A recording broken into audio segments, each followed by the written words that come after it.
Bismillahirrahmanirrahim. Assalamualaikum warahmatullahi wabarakatuh.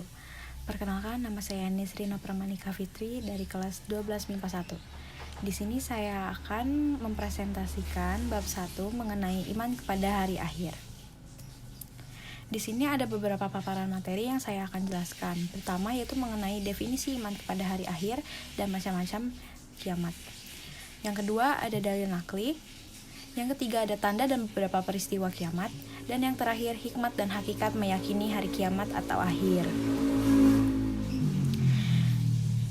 Nah, di sini ada definisi dan macam-macam kiamat. Apa sih definisi iman kepada hari kiamat? Definisi iman kepada hari kiamat adalah percaya dan meyakini bahwa seluruh alam termasuk dunia dan seisinya akan mengalami kehancuran. Nah, kiamat juga dibagi menjadi dua. Yang pertama ada kiamat sugro dan kiamat kubro.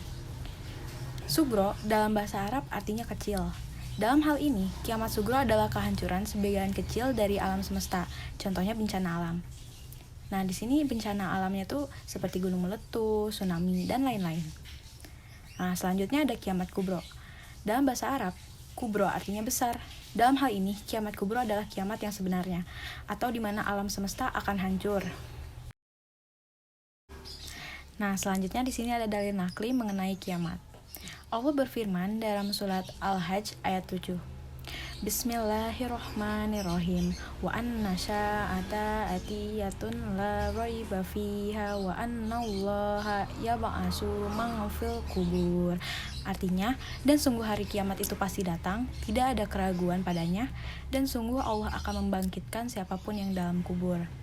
Kiamat itu pasti akan datang dan pasti akan terjadi.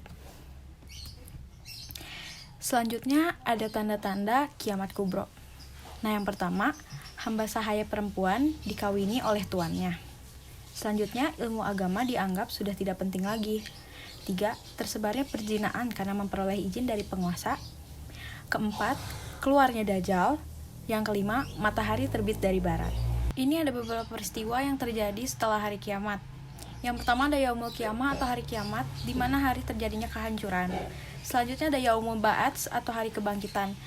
Semua makhluk akan dibangkitkan oleh Allah Subhanahu wa taala, seperti yang tertera di surat Al-Hajj ayat 7 tadi. Nah, selanjutnya ada Yaumul Hasyr atau alam mahsyar, di mana seluruh manusia akan dikumpulkan di suatu padang yang luas. Nah, itu namanya adalah alam mahsyar. Lalu ada Yaumul Hisab atau hari perhitungan, di mana semua amal baik atau amal buruk yang telah kita lakukan itu akan dihitung seadil-adilnya. Lalu ada Yaumul Mizan atau hari penimbangan. Di situ adalah hari kita ditentukan kita akan memasuki surgakah atau neraka. Nah, dan yang terakhir ada surga dan neraka, di mana tempat pembalasan bagi orang yang baik ataupun yang buruk. Yang terakhir ada hikmah beriman kepada hari akhir. Yang pertama, menyadari sebuah makhluk akan rusak dan akan ada kehidupan yang abadi di akhirat.